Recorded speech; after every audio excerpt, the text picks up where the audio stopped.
Great.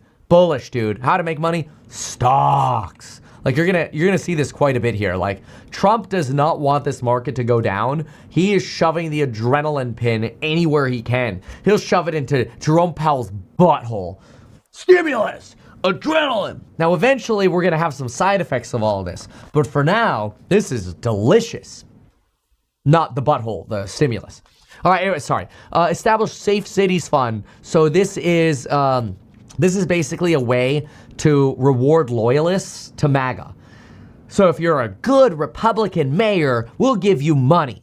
Okay, so we don't really make money from this. This is just sort of MAGA branding. And over here, they're going to take away $48 billion from Democrats. So like, it's kind of crazy because they're taking away 48, but they're only giving $1 billion. That's because they're giving so much money to other areas like housing or stocks. Streamline the permitting process and fast-tracking local permitting. Wow. This, when I read it, my first reaction was, wouldn't it be great if like somebody ran for governor under the idea of streamlining the building process to make it so we could build more homes? That kind of governorship, that would be like mind-blowing. That would be incredible to have a governor that actually had the balls to do something like that. But, you know, that crazy. Anyway, this is some fancy, crappy name.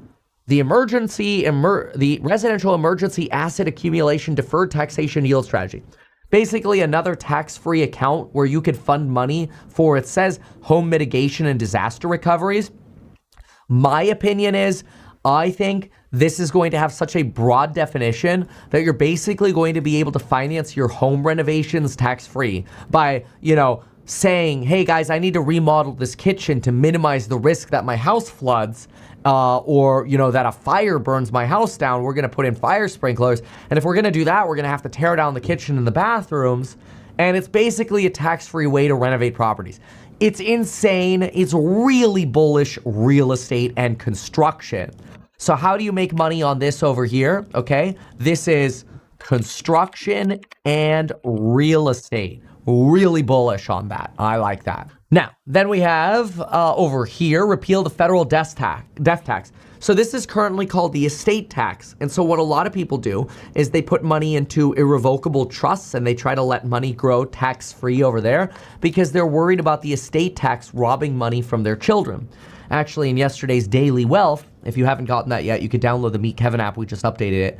You get the Daily Wealth notification every day. And we were talking about estate taxes and trusts. I think they're real good money and wealth saving tips we give in the Daily Wealth every day. But anyway, sometimes they're motivation, happiness, right? But sometimes they're also tax and money saving. And again, you get that for free. You just download the Meet Kevin app. It's free. So repealing the death tax kind of kills the need for a revocable trust for a lot of people. But the current death tax, which is also known as the estate tax, is $17 million, not billion, sorry, $17 million. And so if you die and you have more than a $17 million net worth, your estate pays, you know, a 30-ish or whatever percent tax. I'm ballparking the number there on the tax. But if you permanently get rid of the death tax, you basically let rich families get rich longer. So, or stay rich longer. So how to make money on this? Be rich or be Trump. Like, Trump has been desperately trying to figure out how to get money from his pockets to his kids' pockets. Because, you know, the clock's ticking, bro. But anyway, so real healthcare Americans can afford. Now, this is really interesting.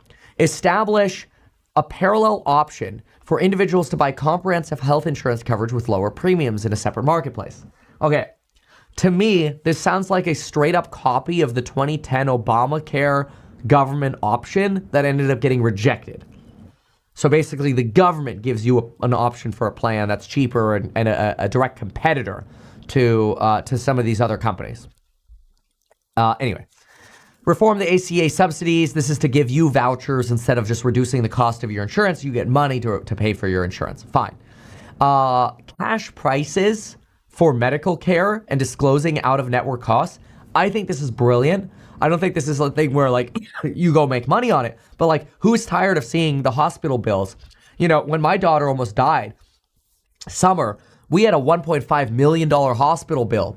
And the insurance company is like, we paid 99% of this, and you owe, you know, whatever it was, $20,000 or whatever. And my mental thinking is like, there's no way it was $1.5 million. I mean, I know she was there for 3 months and she had emergency surgeries and all that stuff. But like, dude, come on, $1.5 million. Like, how much of this is just like, to make it seem like you're getting a better deal, right? So I think this is interesting. Required cash prices. I think that's actually really good. Bypassing the middleman via Trump RX, so codifying some of that. Let's see. This is where they're trying to save some more money, like eliminating the Minnesota fraud scandal, like basically ironcladding voucher programs for childcare. Personally, I'm a big fan of just have less of this. That's my opinion. My opinion, less government. Like, get the government out of your childcare, out of the way. If poor people need help, give them a voucher. But don't subsidize the businesses. Let the businesses compete in the free market. That's my opinion. That doesn't mean, you're here for information, not necessarily my opinion. So I'll just move off of that. Okay. Yeah, but that's why I also like to signpost my opinion, because I don't want to make the whole video seem like a blur between Kevin's opinion and facts.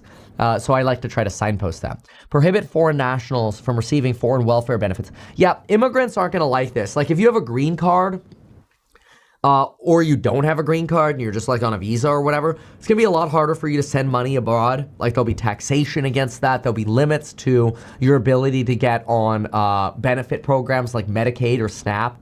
Back in the day, to get the green card, you had to waive your right to certain social programs, which we did. So, like, I was an immigrant at, 1 year old or whatever. And I remember back in the day going to the INS office, not at 1, but, when I was like 6 or 7.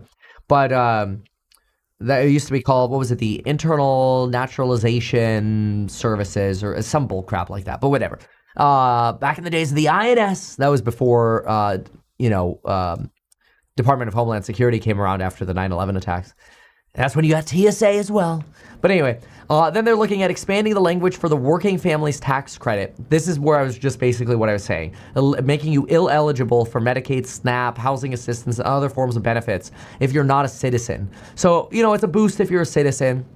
That's actually more of a takeaway if you're not a citizen. So there's an incentive to trying to get your citizenship, right? Hopefully they make that easier for people. Same thing over here with the earned income tax credit, child tax credit. If you were not authorized to work in the U.S., you wouldn't get those. Extend and make permanent the 1-year freeze on federal funding for large abortion providers. This is a Project 2025 priority. Prohibit Medicaid and ACA enhanced tax credits from financing gender transition or mutilization procedures and elective abortions. Okay, obviously, this is a Project 2025 thing as well. But financing of gender transition, a lot of people are like, my tax dollars should not go towards somebody transitioning. That's a very popular opinion at the moment.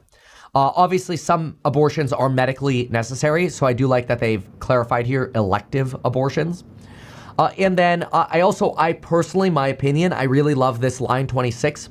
Implement a tax on colleges and universities that allow biological males to compete in women's sports. Hell yes. Okay, I think that's bullshit. Sorry, I shouldn't say bad words. I think that's poopy doopy. I think it is the most little pee-pee thing you could do. Little pee-pee. No biological man should compete against a woman.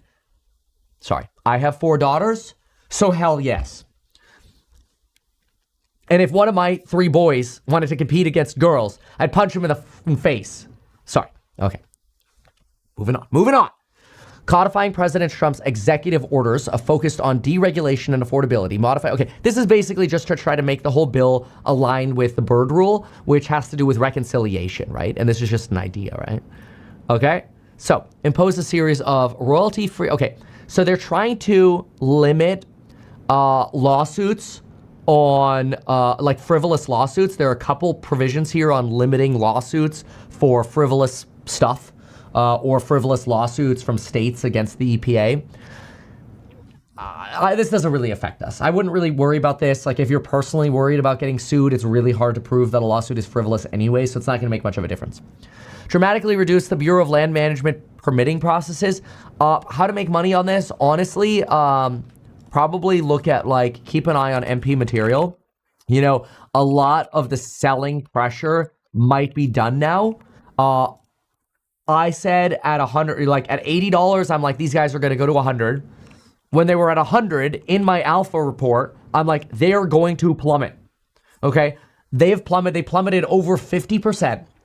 But they've now, look at this, they bounced off the 200 DMA and they've regained, now they're on their second Fibonacci retracement right here at 65.78.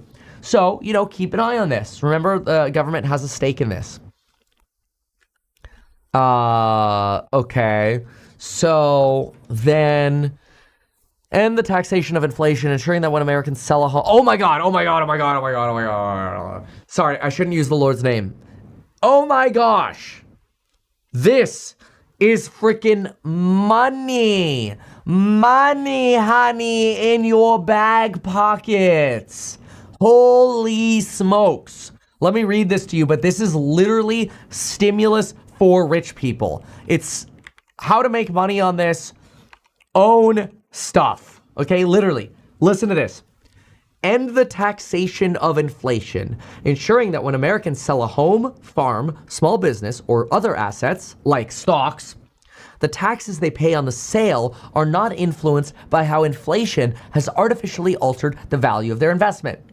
In other words, let's say you sell a stock that you've owned for 10 years and you have a 50% gain in that stock. But then you have to compound inflation at 2% per year, right? So 1.02 times 1.02 times 1.02 times 1.02 times 1.02. I should really use exponents to do this, but this is a very basic calculator, so it's not going to work. And yeah, I got to like 22%. So you basically could reduce that 50% gain by roughly at 2% inflation per year for 10 years, around 22%.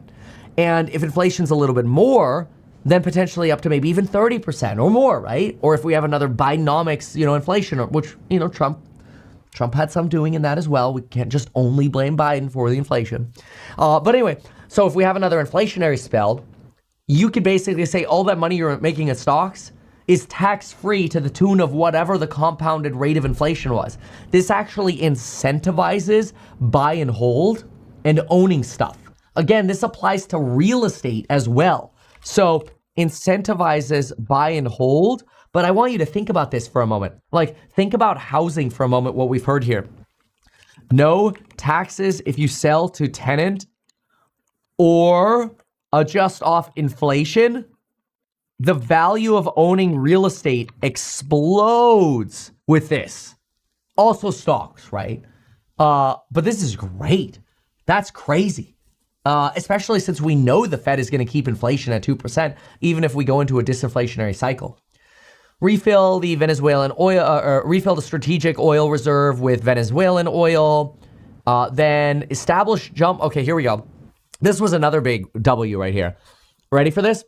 Tax-free contributions to savings accounts that would finance apprenticeship education and initial business costs.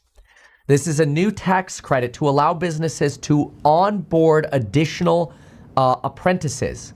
So in other words, like if HouseHack hired a bunch of apprentices, we could get some delicious tax credits.